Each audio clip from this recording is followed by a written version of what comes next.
I'm... And I'm a snow sled. And we don't podcast. But what we did do this week is watch a little old film that you might have heard of called Citizen Kane. Yeah. The greatest film of all time, apparently. That's every film that people enjoy. Yeah, it's like Citizen Kane, Maltese Falcon, and like Vertigo from Hitchcock. And those are like the best black and white films ever made. People like Casablanca. Oh yeah, Casablanca's the same year as Citizen Kane as well, which I found interesting. Really? Wait, Yeah. what year was this? I didn't write that down. 1941. That's what I thought, but I wasn't sure. For this old film, I got dressed up today, and we got snow globes for no reason other than I had them. Yeah, it's festive. Yeah. It's on theme. That is true. I was something else. But yeah, we got Citizen Kane. Well, before that, go into Casablanca real quick, just because. Oh yeah, I've seen Casablanca. I've also seen Casablanca. I liked it. I don't know. I know that's not what we're talking about. Overall, I liked it. Yeah. Yeah, I remember you're doing your binge of different old movies, Which has now transferred over to this podcast. Yeah, apparently. yeah, But yeah, Casablanca was. I liked it more than I thought I would. yeah. I still don't really see why it's like one of the greatest films of all time. Really. I think a lot of because I was gonna say the same thing with Citizen Kane is that a lot of stuff that they did just became like filmmaking techniques and Yeah, because I saw themes. that a lot more with Citizen Kane because of all like the camera motions and stuff. Yeah, there was a lot of different I like Casablanca, but there was a lot of stuff in Citizen Kane that the structure of a movie was very it felt more modern, I guess, for bar, which I guess I'll talk on right now. The transitions, bar the transitions, because the transitions were fucking garbage in my opinion. Are we gonna talk about the bird, Chris? Dude, oh my god, I'm so glad that you thought that, because when they just transitioned to a loud screech, then a bird. Yeah, okay. So a bit more context for the people at home. If you haven't seen Citizen Kane, also spoil. Do you want to do a spoiler-free part? Because I know we haven't been doing that, but I mean, I don't think a discussion about Citizen Kane is ever going to be spoiler-free. To be honest. Fair enough. Okay. Spoilers. Quick spoilers. Quick before we actually get into the spoilers. I'm not sure if I liked it. I quite liked it, but I have problems. Go see it. It's a classic. You're obligated to. It's your duty as an American to watch Citizen Kane. I do think whether you like it or not, I think that watching this movie is nice if you're a film buff. I don't know. Yeah, it's like I'm a music major, right? So I have to be somewhat familiar with Beethoven. Citizen Kane is the fucking Beethoven's fifth of movie. Yeah, I think that this, if you know any filmmaking techniques at all, or just story structure stuff, I think that just watching this would be oh, this is where some stuff came from. But I guess we'll get into more of that. But yeah, I liked it. I thought it was fun. Its pacings had problems. Okay, now we're gonna get into spoiler territory. Yeah. So tune off now if you don't want go watch all of Citizen Kane. 80-year-old film spoiled for you. Yeah. Oh my god, it's 80 years old. 80 years old. Dude, at the very end I'll get to it, but I had it at the end of the movie I felt like I was gonna have a panic attack because there was the screen at the end, right? The screen at the end, talked about the actors. Oh, these are all new actors. Yeah, that made me had a panic attack because I was like, oh my god, these were people who were new to this shit, and they've all died of old age. Dude, I went through a crisis just thinking about that. I was very. But they were just talking on my television just now. How could they be dead? It was on my computer. I also watched it on my computer. Well, okay. Shout out to HBO Max. Yeah, where we watched things. Yeah, what'd you do with Infinity Train? Where'd it go?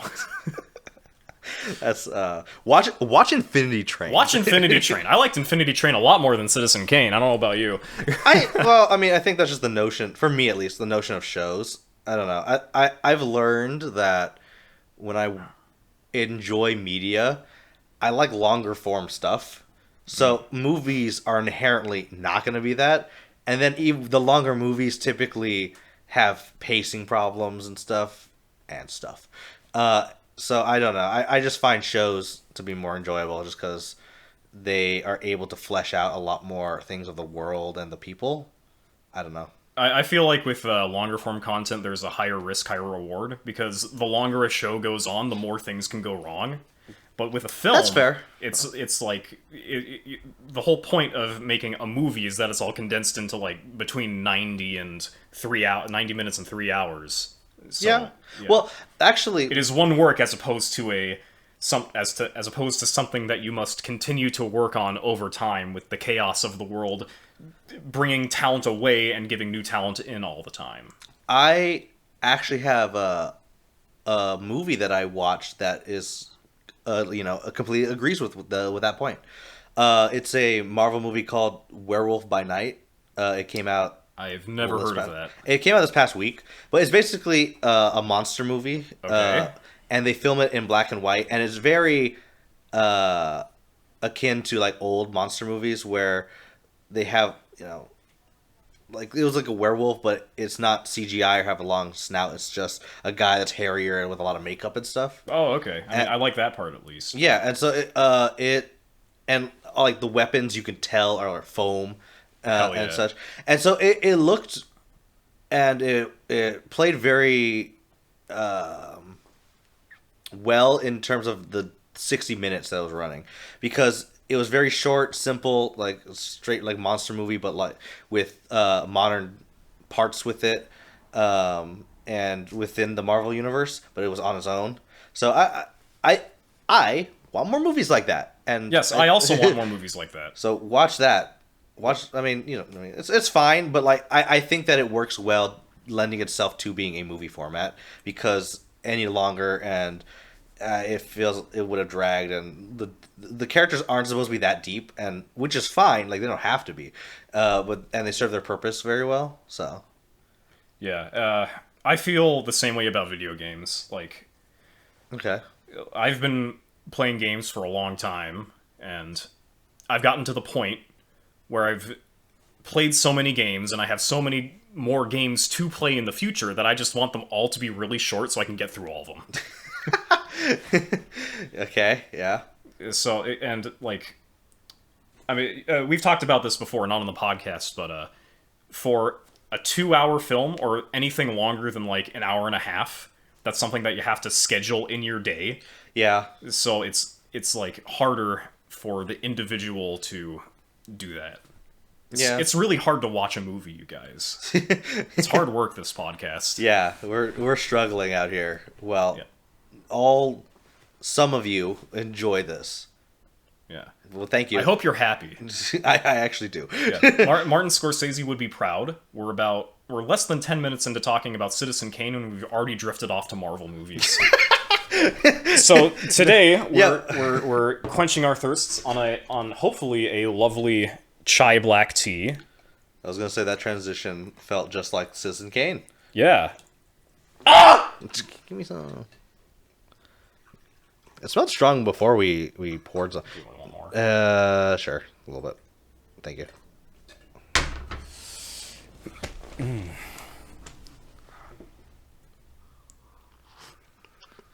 It's very hot. It needs a bit longer to steep. I'm getting the chai, but not the black. Cool. So speaking of transitions, Citizen Kane. Yeah. Do you want to talk overall thoughts first, or do you want to just go straight into the? Well, I mean, we've already kind of gone over the overall thoughts. Yeah. That's fair. Okay, I guess we could just go through it because I took a lot of notes. I took no notes. Yes, that I like our dichotomy. Yeah. Smart. I'm wearing a Rick and Morty shirt, everyone. I'm very intelligent. This season's actually very good, by the way. I keep occasionally seeing clips of it on YouTube Shorts, but I don't have YouTube TV, so I can't watch it. Yeah, I'm just gonna wait till. Wait till it gets on HBO in like a year. You watch One Piece? You can be a pirate. Not that we should be, or that I'm just saying that pirates. The One Piece is real. The One Piece is real, and it's probably in Ennie's lobby. Right? That's the theory. Are we just gonna get into One Piece talking? Let's go back to Kane. Let's go back to Citizen Kane. Yes. Okay. So you don't know if you like this movie, and I quite liked it. Okay, quite liked it. Are you saying like it's like in your top 10 movies of all time? No. Okay, that means it's failed. I This is considered like one of like the greatest films of all time, a landmark of cinematic history, something that all other films should be compared to, according to critics and the general consensus online. I give it a 7 or an 8. Personally. Okay. I mean, is that a 7 or an 8 on the enjoyment scale or on the objective quality scale? I think overall, I think I enjoyed it similarly but different. Because I enjoy the themes of it, and I'm very much someone that enjoys stories with parental and generational failures. I mean, like, I loved Everything Everywhere All at Once for that reason. Well, partially because of that reason. We're both like in House of the Dragon for that reason. Yeah. So, I think that Citizen Kane does that well because the whole point. So, spoilers for the whole point of the movie to me, but the whole theme is that it's a man who wanted just to be with his mom in a place of home, and even though his mom was looking out for him. Okay, that makes sense. I didn't connect that. Yeah. Yeah. I thought the theme was power corrupts. But I mean, I guess that's also part of it. Yeah, kind of. But I think that a lot of it is just he just wanted one thing and the love of his mother, and so he tried to replace that with the love of everyone else in the world, and that was never enough. And with the same thing with all the items, that it just wasn't. He just wanted to be home with his mom, and his mom's like, "I think it'd be better if you were doing this," and I think that I don't know, I really like that because not a lot.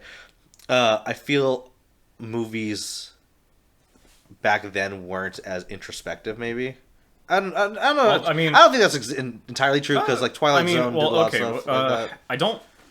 Okay, I'm not as familiar with film history as I am with just the rest of history.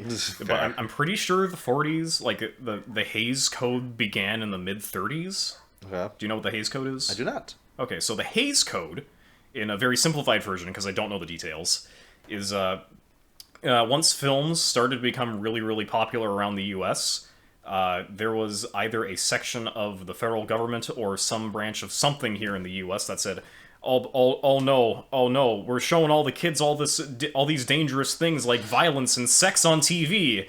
But where are those good old-fashioned values on which we used to rely? Yeah, oh my god, I'm gonna have to turn that down. Yeah, it looks really bad on the waveform. Look at that. Yeah, I could see it. So the Hays Code is actually very similar to the comics book code, if you're familiar with that one. Not entirely, but I know that they couldn't show a lot of. Yeah, so I think the most infamous thing that the Hays Code is remembered for today is like you couldn't show a husband and wife sleeping in the same bed. Ah, right. You couldn't say pregnant. Oh yeah, okay. I remember some of the stuff because when I watched the newest I Love Lucy movie, they talked about that because Lucy she was gonna be pregnant in real life, and she was just thinking, oh, we should just have me pregnant on TV, and then television never had that because that was crazy. But then they were so popular that they changed the format. Thanks, Lucy. Yeah, love ya. But anyway, yeah, the Hays Code you were saying? Oh yeah, I forget how this it comes into Citizen Kane at all. Because I was talking about how it had a lot of introspection. Oh yeah, so if like with the Hays Code, it's really hard to get into that like deep psychological stuff because you can't talk about sex, you can't talk about violence, you can't talk about any of the interesting things that make interesting stories interesting, really. Well, I think that this story did it well because it talked about like money and power, right? Yeah. And I like that that was such a heavy focus, but the main point of it was love and the desire to be fulfilled, right? And this man who was known for having everything and you know, just could not have the one thing he wanted, whether he knew that or not, right? I assume he knew that to a degree since his last words were Rosebud, right? Yeah. Which is the whole Yeah. journey of the movie is what, is Rosebud, and then he's holding a snow globe. A snow globe that looks suspiciously like the house that he grew up in. Yeah, Yeah. with the snow, and then Rosebud is his childhood sleigh, and Yeah. it's And they burned it in the very final scene because he died. So what else? yeah, is there? he died. Who cares? Just it's junk. Yeah. Yeah. Oh, speaking of that, I in the Academy Museum in Los Angeles, which I went to recently. Oh. They have for the scene where they throw the sled in the fire, they made 3 of the props. The first 2, they did the first take. One sled is gone. They do the second take. The second sled is gone, but they like the second take, so the third sled never got thrown in the fire. Okay. And 80 years later, it is now sitting in a glass case in the Academy Museum Oh, that's cool. down in Hollywood, I think. I would assume. But I've seen it in real life. Oh. Yeah. Yeah. He saw the item of. I saw the Rosebud before I saw the movie. Yeah, he's spoiled. Well, okay, to be fair, I've been spoiled that Rosebud is the sled for, as long as I can remember. I am glad I wasn't. I was like, oh, that's I mean, I figured the snow globe when he picked it up at the end, I realized, oh, okay, this is all about his childhood. I don't know. I'm a big fan of.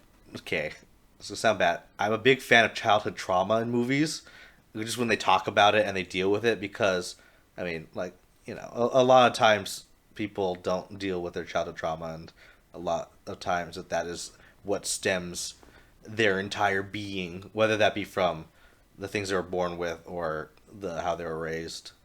It's a big part of their people's lives, whether people like it or not. So I like that. I like people talking about it. So in movies, I'm just like, yeah. Bless you. Dab on the haters. Okay, so do you want to go into the nitty gritty of what happened? Because I took notes on Oh, yeah. the steps, The steps? the Just a chronological, record of what happened? yes, I mean, sure. What was the first note you took? Mr. the Smart very- Boy? the little very- college kid over here? I put no trespassing, monkeys, golf course. Those were all part of Xanadu. Yes, Xanadu, Florida. yeah, I didn't realize that.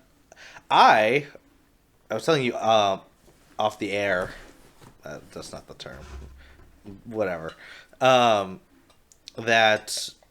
I thought Kane had 3 wives. I was wrong. He had 2.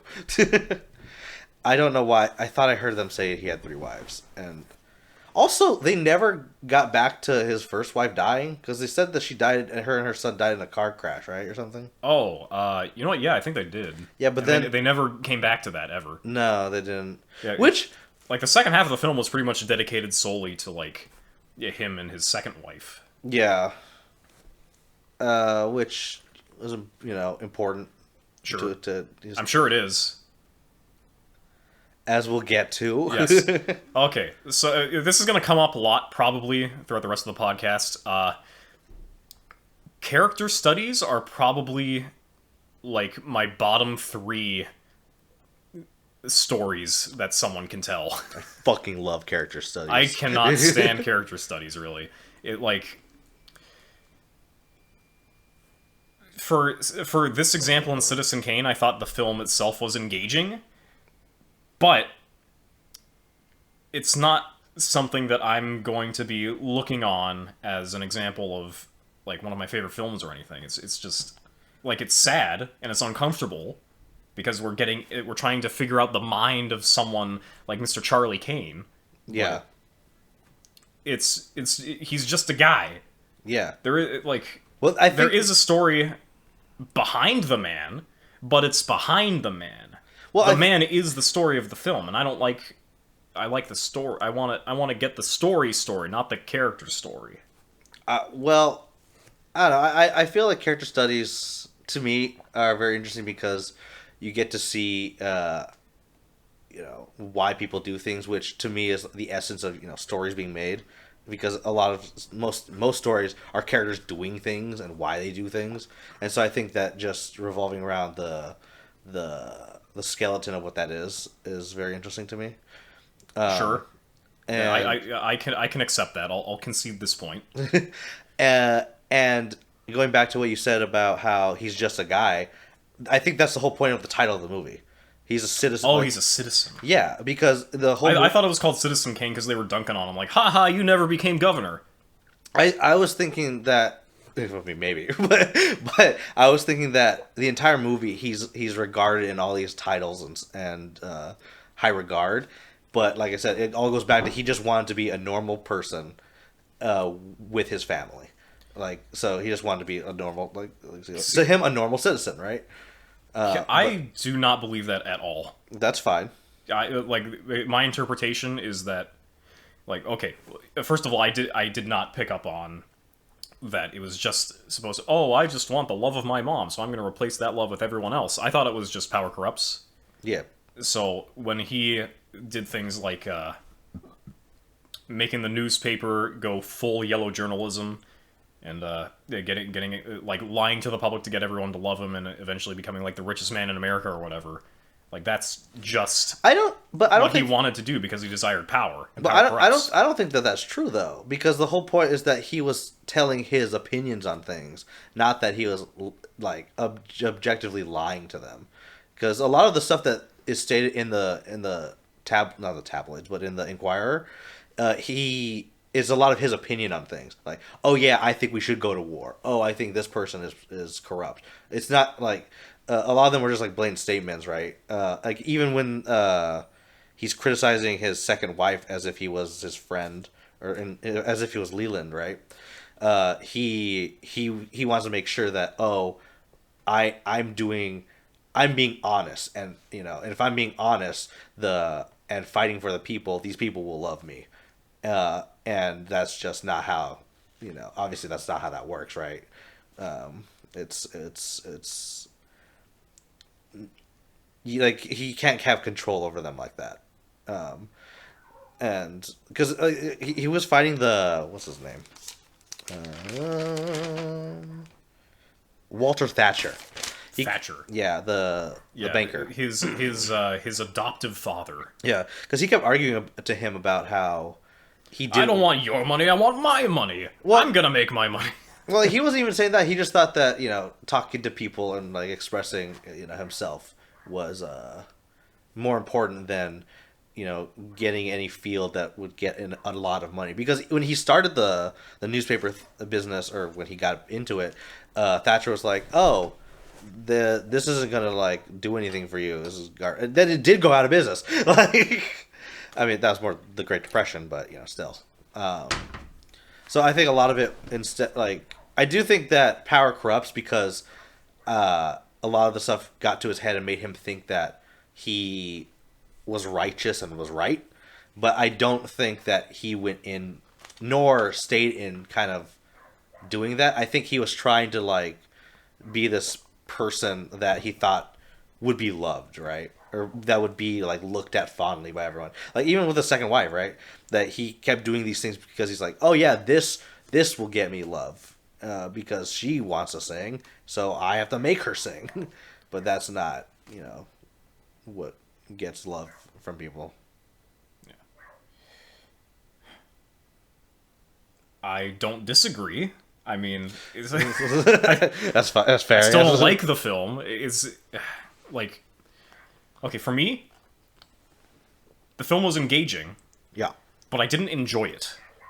That's probably like the best way that I can summarize my feelings on the film. That's fair. I mean, yeah, so like solid 5 out of 10, 2.5 stars. But like I can recommend it to people simply based off of its reputation, but it doesn't do a whole lot for me. That's fair. I mean, like I'm.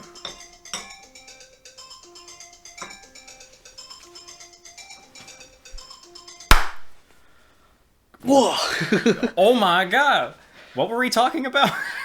Completely forgotten. I was gonna bring up how you said your enjoyment and stuff. Oh yeah. Like I've been talking about how I enjoy that structure and those themes, but then as like a movie itself, it just had problems. I mean, like it has. I will agree that this movie has problems.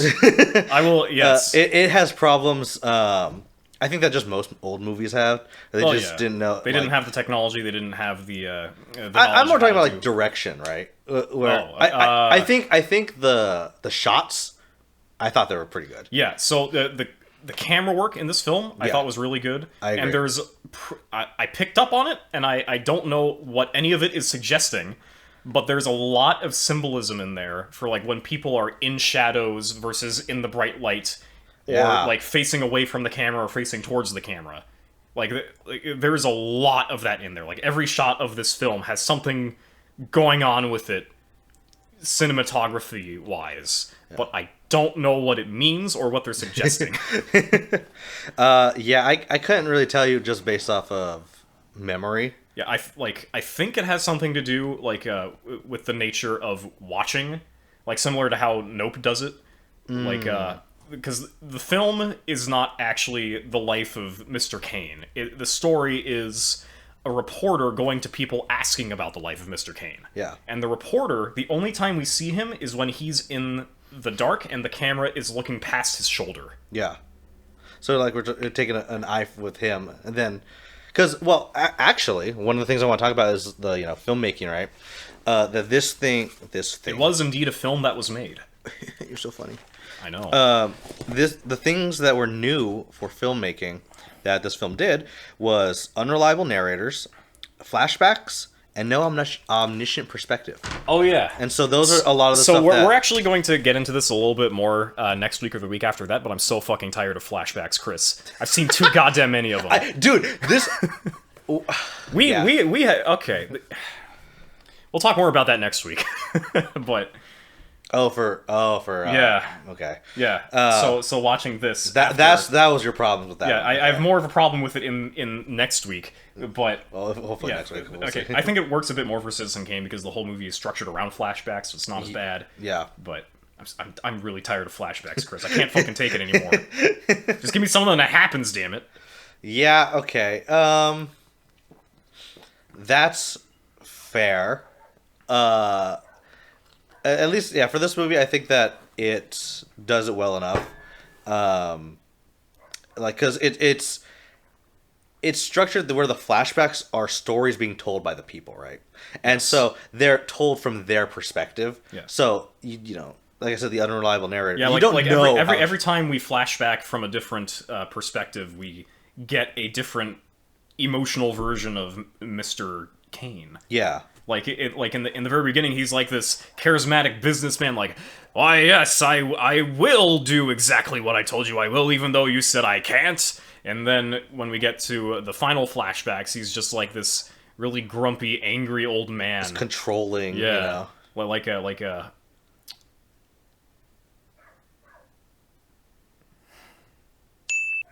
Where's the script?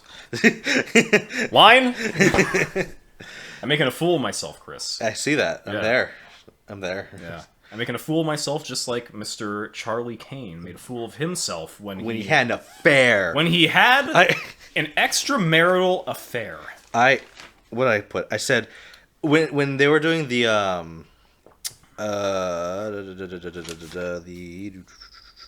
you're doing it now. Haha. How does it feel, Chris? I can't find the word. Because it was the pre-film. Oh, News on the March. News on the March. Oh yeah, that was the film in the beginning. That was my favorite part of the film. Really? Yes. That had a lot of info that I was trying to take notes on.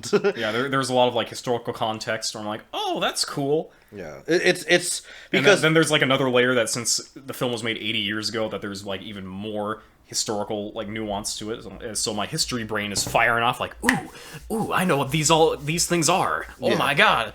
I think that. I mean, because that's technically the first, not flashback, but first description of Kane. Because we get it from the world's perspective, right? Of who he is and what it is that he did. But I put, at one point, I put Kane canceled, no presidency, and then I put a sad face. Or no government, because I thought it was presidency at the time. But yeah, I also thought it was president. But yeah, so that whole time he's like, Kane's a communist. Kane's a fascist too. Also, Kane's an American. Just a lot of just stupid shit. Why not all three? Yeah, you can be all three. It'd be very weird, but no, that actually is a fringe political extremist group. Oh, yeah. Fun fact. That's not fun. If you ever meet a Nazgul in real life, I'd suggest staying away. Unless you're a fan of this podcast, which you give us some likes. Anyway. I don't think it's a controversial statement to say I don't want neo-Nazis watching the podcast. Okay, that's fair. Well, no, I don't want them liking the podcast. Oh, there we go. You can dislike us then. Yeah. You guys can try to cancel us on Twitter. Yeah, you can, but still watch our stuff. Yeah, still watch our stuff. See, now we're podcasting. Yeah, now that we've given all of our nuances and our political stances. Yeah, you can have your completely accurate opinions on us. Yeah, we're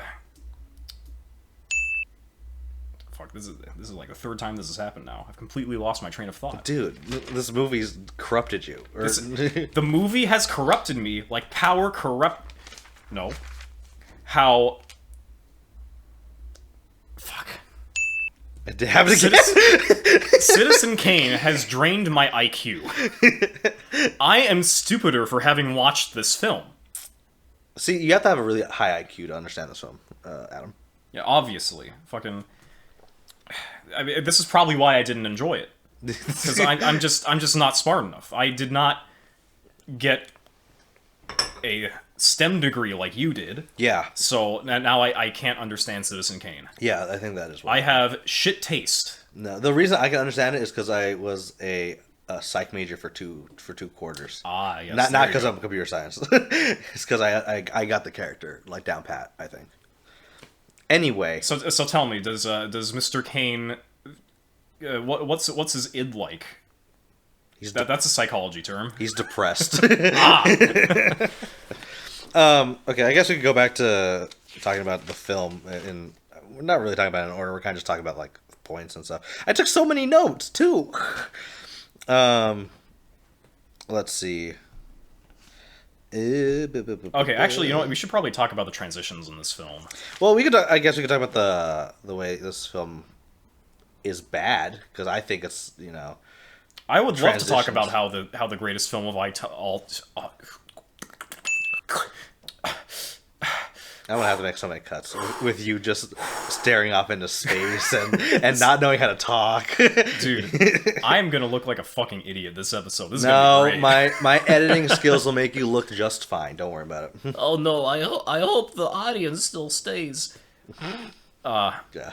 I would love to talk about how the greatest film of all time is actually quite shit. Yeah. Well, we talked about the bird a little bit. Yeah, we mentioned the bird.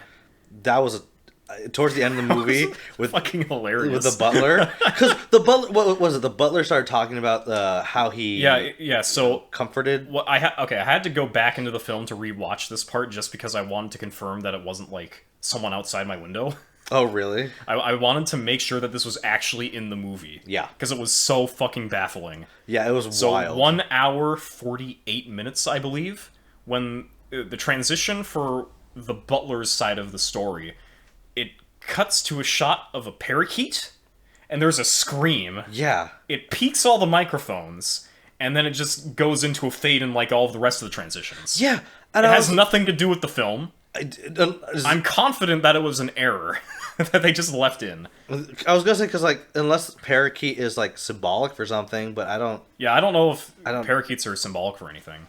Or maybe it might not even be a parakeet. It might be like a cockatoo or something. But... The closest thing I could think of is that this is the scene where Susan or Alexander or second wife. Yeah, second wife. Yeah, all three of those.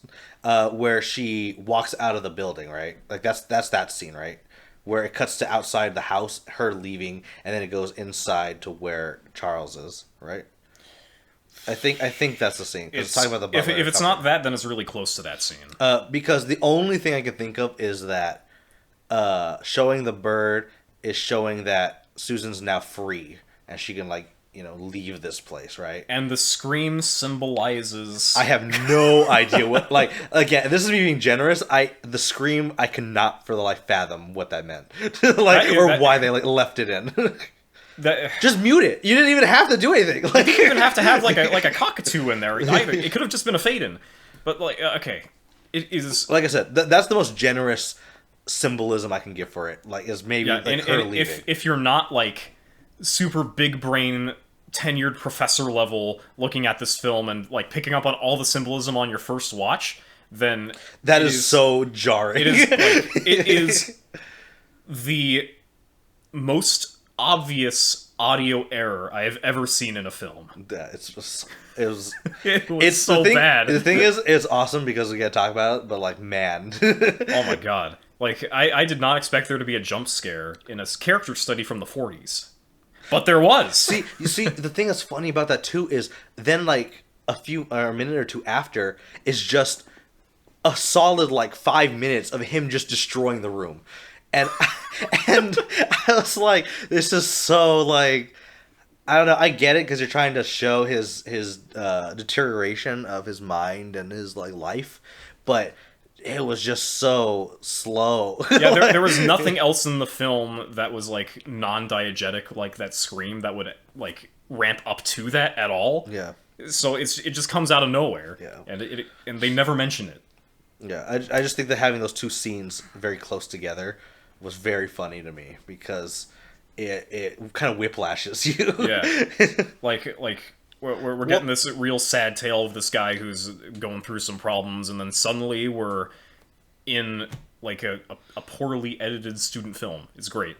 Love it. I think that like there's a couple different whiplash moments in this film where, like in the beginning. Well, I think this one's more because I'm taking notes on this movie and I'm doing a podcast for it because I want to get like information down.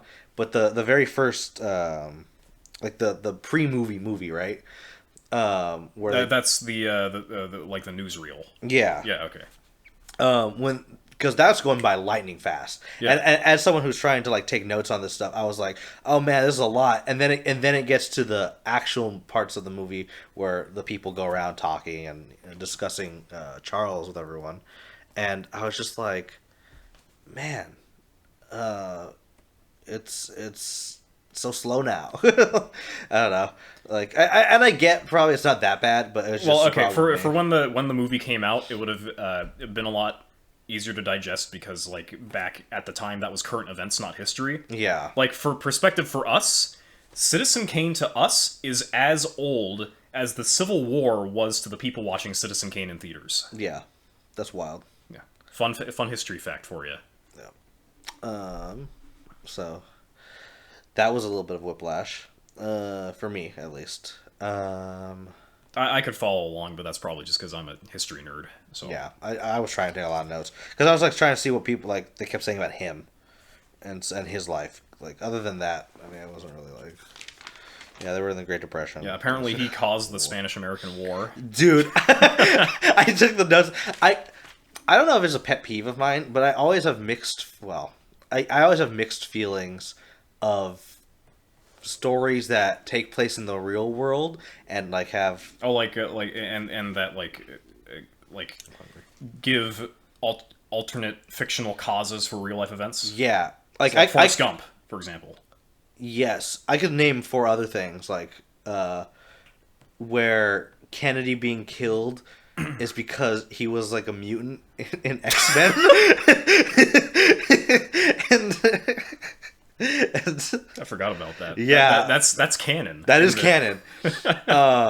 Doctor Who changes stuff all the time. So like, but like one of my favorite things is the Fate series, which is nothing but changing history. Yeah. But I love Fate, and I'm it's pretty good, but it's crazy and it's a lot, and not all of them are the same level of quality. Fate's all right, I guess. I like Zero. And the thing is, that's any opinion on Fate is kind of valid. No matter how good or bad your take is, it's just kind of valid. Just with the sheer amount and the chaos and the nonsense it has. But I love that. But that also has a bunch of history changing stuff. I had another example in my head. that I can't think of right now. But and Invincible.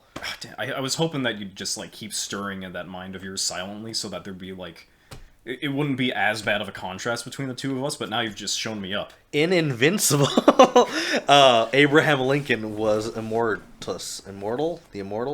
whatever that guy is. This happened in the show. Yeah. I do not remember this at all.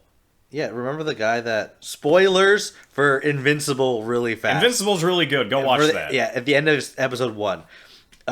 When Omni-Man killed all the Globetrotters. Yes. Harlem Globetrotters. When he eviscerated the Harlem Globetrotters. Yeah, Guardians of the Globe. One of them, the leader guy, Immortal. The Immortal, something like that. Yeah, he is Abraham Lincoln. Yeah, I did not know that. Yeah, he was Abraham Lincoln. That's pretty cool. I like that. I just saying, like, when they changed stuff, like, because he just won the Spanish-American War for what did Kane want this for? Just because he's all like, yeah, they're stupid bads. I hate Spanish people. Okay, no, it's not me. That's Kane. Someone clip that. Someone re-upload this episode and just like reorder his dialogue. Right. I'm cutting this out. Yeah, but he got the Spanish American War because he. Yeah, I don't think they ever explained why he wanted the Spanish American War to happen. I do think that. I mean, like the U.S. gained territory because of it, but I don't. Yeah, he still got the Panama, right? Panama Canal. It was it secured our access to the Panama Canal. We got the Philippines and Cuba. I want to say he's 100% right, and we don't have to fact check this. That's at right. All. I am a master of history, especially this war, which I've never studied. Yeah. Teddy Roosevelt marched up San Juan Hill. I think that was the Spanish-American War. Anyway, I do think one of the also shortcomings of this movie. This a little film right here. This little nice little jaunt, a little thing that I can do in the weekend. Just real casually watch something like Citizen Kane. Something to do in the night because I'm bored and want to go to the theater, watch some Citizen Kane before I get drafted and shipped off to Germany. Yes. That this movie, I'm sorry, that was mean. The more it went on, the worse I felt about it. You want me to cut it out? No. Okay. I'm just taking so many L's this episode. This is your L episode. Yeah. I'm gonna have to repent and become like a better man. Yeah. Because of all the L's he's taking, that means every opinion in this episode of his is wrong. That's right. You don't have to listen to it. Citizen Kane is the greatest movie of all time, and I will not watch anything else. I will keep rewatching this movie until I like it. You could do that. I do not want to do that. I didn't say you should. I'm not gonna commit to this bit. This is fiction. What, you think we're real? We're just actors. We're following a script. Yeah, this thing is actually just a script. But one thing that I think that they brought up a lot that they never addressed is that Charles he always had an opinion on everything, and like that was the main stuff with like the newspaper. Oh yeah, we don't really get a whole lot of his opinions. Yeah, they don't talk about he doesn't talk about anything. Yeah, we know that he was a super for the Spanish-American War. Yeah, and against World War II. But yeah, they don't get into against World War I, but also not suspecting World War II would happen. Did they imply that he supported like Hitler, and then they implied that they implied that he was supporting appeasement, which is not necessarily the same thing as being pro-Nazi. Okay, because there's some nuance there. Okay, because I wasn't sure what they were like implying there, so I was very. I'm pretty sure they didn't want him to be a Nazi. I don't think so either. That's why I was confused. I was just thinking, why would they do this? But just the idea that he was very known for all these opinions. I mean, maybe it could be that it's a contrast where his actuality was that he didn't really care about anything other than wanting to be loved by the people. But yeah, that's sort of the impression that I got, that he like had an opinion on everything, but simply because he wanted to expand his like media empire, really. Yeah, that's Like, fair. I kind of saw him as like an Aaron Burr kind of a character. That's fair. I see, but the thing with this is that it was implied that he had very strong opinions. That's why like he made like a lot of enemies and stuff, and that's why that he was able to take stands on a lot of things, and so that's why it confused me that we didn't get anything of that, which was. I mean, there was the election. And he said and that one dude was bad. Yeah. Did they say why he was bad? 'Cause I don't think they did. I think they were trying to imply that he had gang connections, but they didn't really go super in depth with it. You're right, but what's this guy's name? Jim Getty. Jim Getty. His name was. Yeah, and then get him out of here. Yeah, you tell him, Mr. Kane. Yeah, and then he's like, "Oh, I know you cheated on your wife," and then he's just like, "What?" Oh no, I didn't cheat on my wife. I did think ridiculous. That when he met Susan, that when they were talking and hanging out, that he was. I thought she was high. I thought she was drunk. I thought like the medicine they gave her was like some old timey like, oh yes, here, heroin for your toothache. Because it's the 40s, but well, you might not be wrong, but like yeah, because I know they used to like give cocaine to toddlers because it like did something for them. Don't be a doctor like from the 40s. Be a doctor from today. Yeah, amen. Yeah, the meeting was weird. I mean, they just on the street. She just kind of laughed at him, and he's like. Fine, you've laughed at me enough, I guess I'll have an affair with you, fucking. Yeah, why make her have a toothache? Just, like, to have a reason to be like, oh, make her laugh? Or I don't even know if that's why they were trying to, they said they want, it's number 5. Number 5 what? Oh, you're stuttering? My fifth L this episode. Your 5th L. I'll keep a tally. Like yeah. you would have already seen it by now, but I'll keep a tally of all his L's. Ding! Right here. Times that Adam looks the fool. I'm putting up here because I like the space though. Ding! Number 6. I pointed the wrong way. Nah, that. Yeah, we're gonna reach 100 this episode. So I don't know, like how she was laughing. Was she just laughing because she thought the guy looked kind of silly because he had dirt on his coat? Was she laughing because she was drugged with the toothache medication? I think it was he seemed funny to her, right? Yeah, because that's what they said, but she was laughing like a fucking maniac. So it did not seem very natural at all. It was like it felt the same way as like Joaquin Phoenix laughing in The Joker. I don't think that that's true.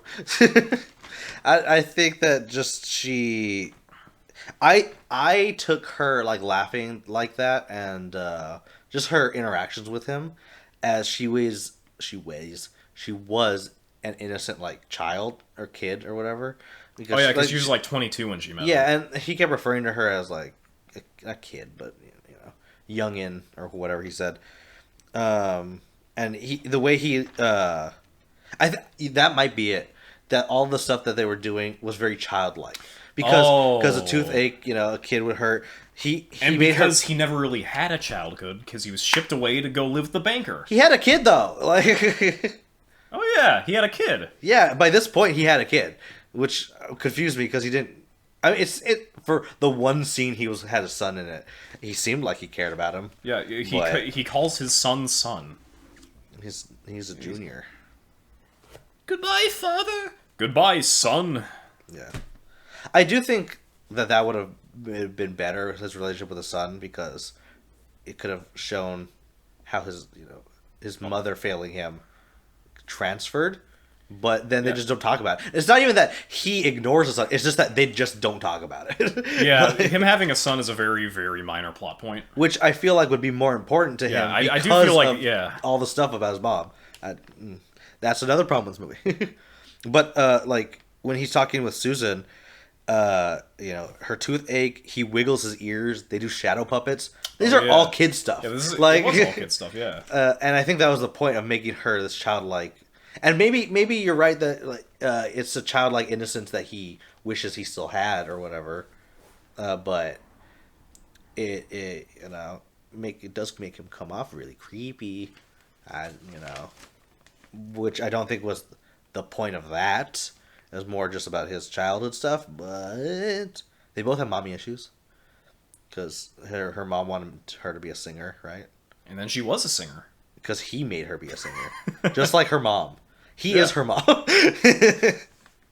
Okay, so speaking of her singing, it wasn't really that bad, honestly. I didn't think it was that bad, no. Yeah, like it was a little bit shaky. Like you could tell that the actor or whoever dubbed over the singing in post like was professionally trained, but they themselves were not a bad singer, so they had to like very occasionally like either not hit a note or go up and down on volume.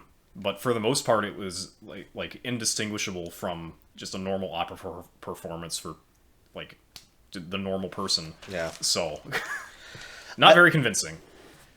But I mean, for the time, right? They didn't really have. I mean, if your only exposure to music is like the highest of opera performances, then you're probably going to notice the nuances. But it's not a style that like anyone really listens to anymore. So to us, it's not going to be obvious at all. We have to take the word of the music teacher. That's I just think it's something that film and TV and stories do. They're just they're kind of just saying they're bad. They show a little bit of kind of them not being perfect, and then everyone's like, well, they're terrible. And I do this, Yeah, we have to accept that, even though we don't believe it. Which is a bad trope, but they do it. So. No, it's not a bad trope. It's bad execution. That's fair. Because I would have been fine with it if she was actually bad at singing. Yeah. But she isn't. She's kind of good. Well, the thing that really surprised me was the transition of everyone hating... You have an idea this time? I do, yeah. So it's going to come into play after you clap. Okay. We should... But yeah, it wasn't really, like, super obvious for the audience to tell that she was bad, so it's unconvincing, which is why I say it's bad execution. Well, it's also that she was shown to be hated and then shown to be loved within, like, 10 minutes.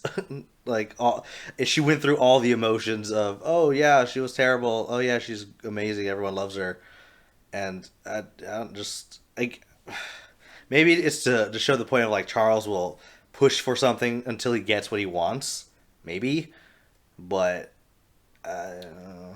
I don't really know. I kind of, like, there was a lot to this movie that I just missed the point of, I'm assuming. I'm just going to say that this is probably one of them. So yeah, I can agree with.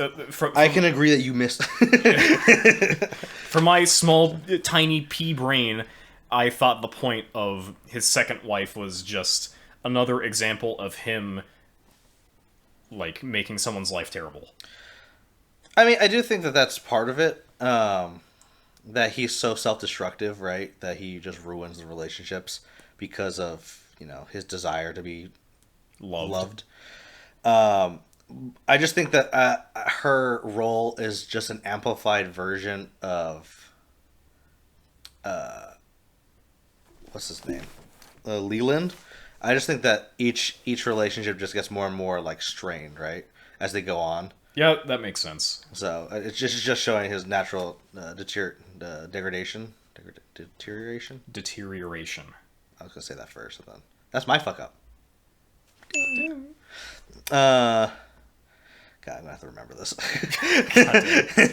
But yeah, that's she. Yeah. Okay. Yeah. So there are the only like major character in Kane's life that doesn't have their life ruined is Bernstein. Yeah. And okay, this is probably going to be a very unpopular opinion, but I think Bernstein is really annoying. His voice, the way that he talks, the way that he's, like, so openly and enthusiastically just a basic-ass yes man is just infuriating to listen to. I can see how that is bothersome. I was not bothered by it that much. He alone brings this movie down like a point on the out of 10. Oh, so this would have been a 6 for you? It would have been a 6 if they cut Bernstein. But he was there. Yeah. So I can't. 5 out of 10. Was it his? I'm assuming his young version, right? Yeah, his younger version. His older version was fine because he older, not as much energy. He's talking slower, and it's in the rain. And it's a little bit of a aesthetic goodness in there because it's like in the background and then like the cool camera work with the lighting and oh my god, wow, this started filmmaking. This is the first movie.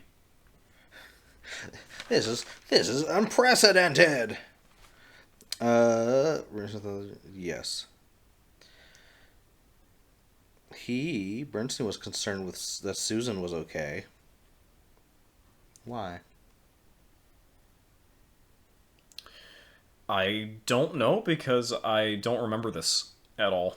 I took a note that said when Charles died that he made sure to call Susie. Oh, right, yeah. I mean, he's probably just a concerned friend, but it doesn't show that they have any relationship. Theory. Bernstein was having an affair with Susan.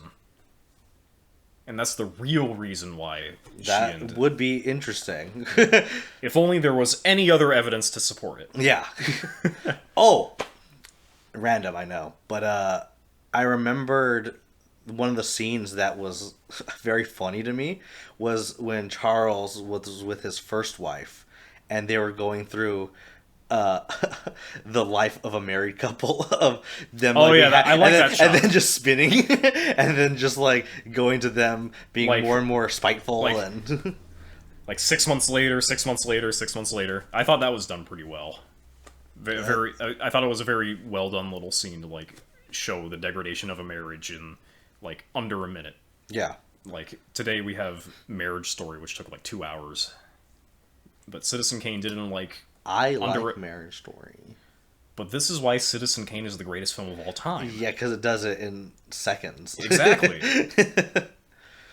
I guess. Citizen Kane is the movie of all time. It is. Oh, also something I want to mention. I was not super impressed by the soundtrack for the film.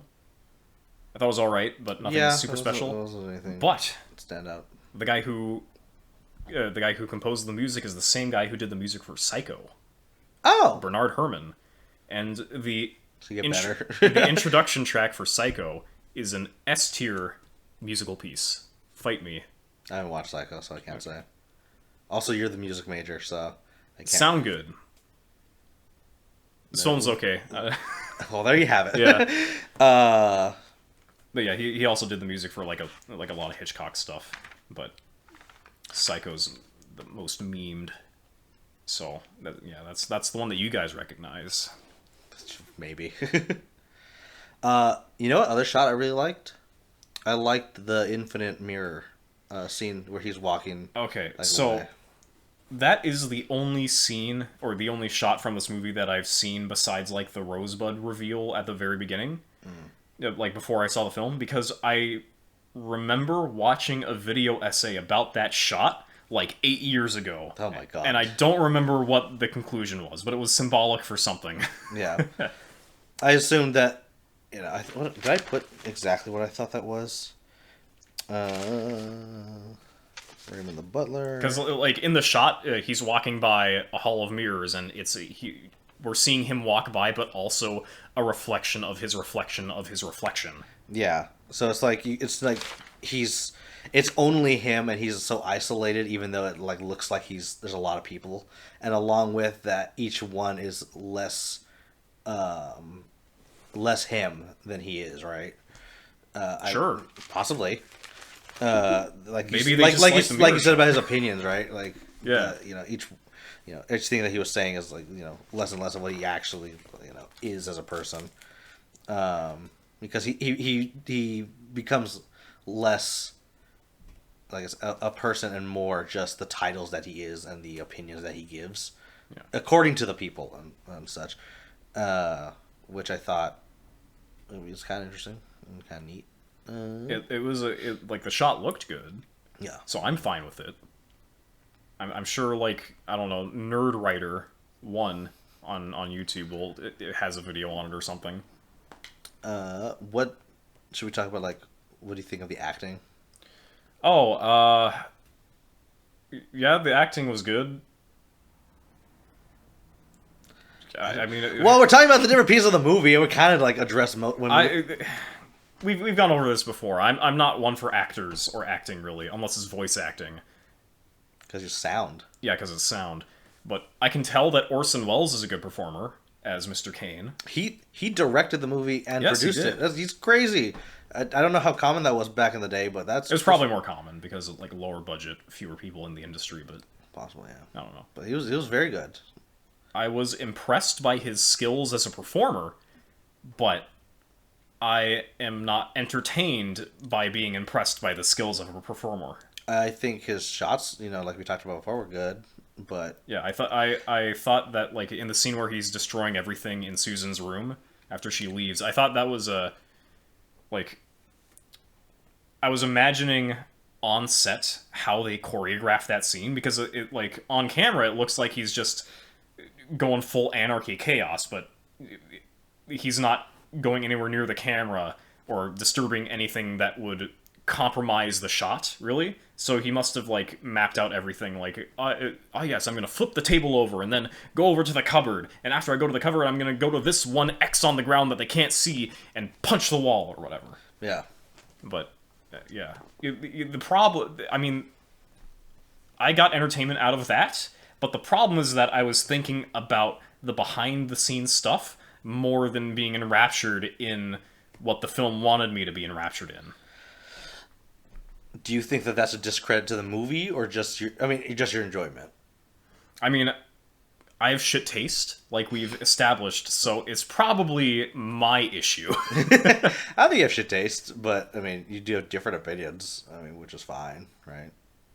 I guess. I mean, Unless it isn't. unless it isn't. I feel, I don't know, if I'm going to criticize his performance that I concede is already pretty good, I feel like he could have gone a bit more angry destructive. But Yeah, I guess. I mean, it was still believable in the moment, so I'll take it.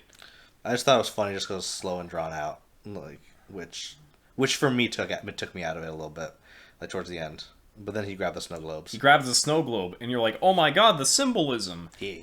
I understand it now. The last 2 hours of my life haven't been a waste. Yeah, I agree. It was not a waste. I mean, it's something that I've been meaning to do for years, so I'm glad that I watched it, but I didn't...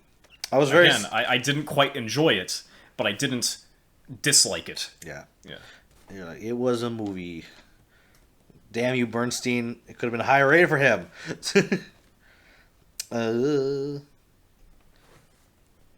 He was a hoarder. Kinda. He just Okay, he paid people to make him not a hoarder.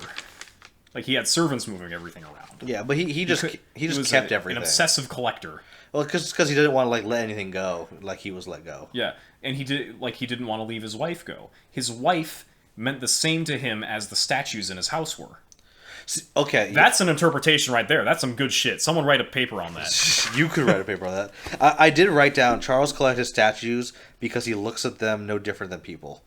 That he's just stuff that he can buy, like the people's love. Like he can just buy these people and just have them with him, and then he's like, "Yeah, this is what fulfills me." Like he tried to do with Susan, but then Susan's like, "I'm gonna leave." He's like, "What?" I thought I could buy you. Yeah. And so that's why I thought he bought the statues. You see, I didn't make that connection until just now. Yeah. So, yeah. I think that's fine. Mark that down as another L for me not understanding the movie. Okay. Because I put that statement. I said control, and then doesn't look at them, and then I said wants to buy love. And that was my connections. Because he buys all the stuff and then doesn't even pay attention to it or anything. He just stores it away. Yeah. So I don't know if that's like symbolic of just him thinking that that money buys love and that's what all it is, because like to him, his mother's love was bought just because. Oh yeah, they gave her money, and then he goes away. So. Yeah. Okay. So now we're gonna get into. Now that you mentioned it, we're gonna get into a little bit of a debate here, perhaps. Okay. Did Mr. Kane's mom ever love him? Yeah, I think the whole reason why she was doing this was because she thought that her husband would be abusive because he was just an angry guy. He was just an angry guy in the 40s. I guess, yeah. And she was scared of him for that. That she thought that having this money would have him have a better life, and the ways to use that money would be better learned in New York, right? New York. I think they said New York, but then when he was like a teenager, all of those scenes were in London, I think. Okay, well, But either way, like just traveling or being away, right? yeah. So I think that all that she did was with the intention of love and care for her son, but I think that what a lot of actions that parents do with the kids, like in the real world, is that it's not looked at through a lens in the same way as kids look at it, because kids want certain things or need certain things, and every kid's different, and your actions may not represent the things that Yeah, and young Michael Caine didn't want money. Charles Kane. You're talking about Michael Keaton. Michael Caine. Michael Caine. Mr. Alfred himself. Yeah. But, you see, the thing about it was, like, the mother, when she interacted with young Charles, she was very, very cold, I thought. Just like the outside, in the snow. Well, and she also had a line where she said, "I've had his bags packed for a week." Which signals to the audience that she wants to get rid of this kid. She can't wait to get him out of the house. but I thought that it was just that she wanted... It's that she made this because she thought this would be the right decision, but then she couldn't, like, do it immediately, and she had to wait because she had to contemplate it with herself. Because I mean, it could be that as well. But I think it's more interesting if she hates her kid. So then that's my headcanon. But also, my parents gave me away for $50,000 a month. Yeah, that is totally understandable. I would absolutely that was take that deal. $50,000 back then. Yeah, so probably now that's like $500,000 or something. Sure. I don't know. Someone do the math. Don't do the math. That's more work on you. The audience can do it. Okay. Yeah. But yeah, I think that I don't know. I feel like it's more interesting if she loved him, because then it means that all of the things that he were doing was for naught. That he wanted all this like stuff to fulfill his gap for love, but that he had it. It's just that he didn't realize he did. Yeah, and he didn't feel it, I guess. She gave away her love for money. That's what he sees it as, yeah. Yes. That's why he buys things, because he thinks he can buy love, right? I'm not that good with symbolism, Chris. That is my interpretation. I will concede that to you. Yeah, I'm going Mr. back. Mr. STEM major. Yeah, my cinema critiques from my STEM Wait, classes. I'm an arts. I'm supposed to be the guy who does the. Okay. Ding, another L. Where are we at, like 10, 11 or something? I feel like we're at 8 or 9. Okay. I think that she was giving him the cold shoulder because he was leaving. Like if she showed like, oh yeah, let me be attached to him. She didn't want him to get homesick. She wanted him to hate her so that he wouldn't come back. That is a trope that people use, that if I'm just cruel to them, they won't love me because I don't want them to be hurt if I do show love to them, right? Like that happens in it's a very familiar trope. Yeah. I feel like I've seen it 100 times. Yeah, I was gonna give 2 examples, but one of them is an anime, and then that I don't think you've seen, and then another one's a one shot. It's called the Misfit at Demon's Academy. Oh, they show. I that. have seen pretty much that entire series purely through YouTube clips. Jesus. Okay, well, in that show, like spoilers for Misfit of Demon Academy, but the sister of one of the girls is actively cruel to her for years because she's going to die, so she doesn't want her sister to like love her, and then like when she loves her, she dies, right? And so she's like, if I die while I'm cruel, then she won't feel bad about it. She'll just be happy or something. Along with this one shot where this woman is dying and her husband doesn't know, and she's like trying to be cruel to him. And so, similar things of just the pain will be less bad if I'm just cruel to you than if we show that we love each other and then I'm gone, right?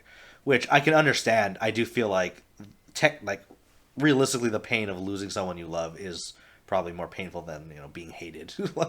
But I don't think that is necessarily the right approach to that. Like, obviously it wasn't in this movie. I guess, yeah. What else? Was there anything else? We kind of hit on all the main points, right? I thought it was funny that Mr. Thatcher got beat up by a kid Charles. He didn't get beat up. Oh, like when they were on the farm? Yeah, and you like push him down. He pushes him with the sled. Yeah. It's symbolism. Yeah, he wanted this thing as the barrier. Glory to the man who walks out the other end of a fight. I thought you were going to say glory to Ostotska. Ostartska? Oh, you're making a Paper Please reference. I am. Wow. Play Papers, Please. Papers, Please is a very, it's a very artsy game. It is, yeah. It's very much a, like an art student's kind of a game. It's a lot of management stuff. Yeah, and the game itself is not the point of the game. It's all that surrounds it. It's pretty cool. Yeah. Anyway, yeah, do you want to just wrap this up then? Do you want to do again? I mean, we talked about final thoughts in the beginning, but okay. Citizen Kane, Citizen Maine, Citizen little Big Brain. Citizen Brain. Citizen Big Brain, big brain movie. Lots of symbolism. The shots were cool for the most part, except for the transitions. My favorite part was the bird, because it was the worst part of the film. There's fair. Also a possibility that that's just like on the HBO version of the film, because it is so baffling to me that that's in there that I cannot see that that's like real. I still don't believe that's real. Why would that just be in the HBO version? I don't know. Okay. Like, it's such a glaring error. It doesn't make any sense. Okay. 5 out of 10. I liked it. I thought the themes were cool. I thought the shots were nice. The acting was pretty good. I mean, mostly Orson Wells. Orson Wells. You're mixing up with George Orwell. I am. Who is another famous media guy from the 40s. Yes. Orson Wells, he did... No, fuck, I'm getting confused No, yeah, I'm right this time. Orson Wells. Yeah, I said Orson Wells is pretty good. Orwell is the author. Yes. Okay, good. Okay. Also, I think it's Orson Wells is the guy who gets drunk during, like, a wine commercial in, like, the 70s or something. Do you know what I'm talking about? Okay, I'll show you the clip later. Okay. Yeah, it's a brilliant clip. Okay. I think that the sound was okay, I guess. There was just some plot beats that just didn't come to fruition, I guess. But overall, I think that it was pretty structured, pretty well structured. You had good use of flashbacks. As a non-linear narrative, it was, that probably wasn't super common in the 40s. It was very uncommon, yeah. So, I think this kind of started that. So, I might have talked me into giving this an 8. Because I gave it a 7 on Letterboxd at the moment, but I might give it an 8. I have talked myself into maintaining my position. I didn't like the film. I didn't dislike the film. It was engaging. But I did not Like, you know, what I still don't think it's good. You know. I do think that it has pacing issues of being like fast and kind of slow, and then just dragging on in certain like flashback scenes and sort of. Maybe I'll keep it a 7. Overall, though, I liked it. I thought it was pretty good. I mean, it started a lot of. It's important to filmmaking film techniques. history. Yeah. I'm glad that I watched it. Me too. Simply I'm really glad you suggested it. Simply to strike it off of my list that I've been keeping for 10 years. Yeah. But, yeah. So this was pretty good. Do you want to do outro? I mean, yeah, I didn't think the movie was good, but I don't podcast either. Yeah. Thanks for watching, everyone. Thanks for watching. Leave a comment down below. Tell us who's right, who's wrong. Give us. Inquire. Ding!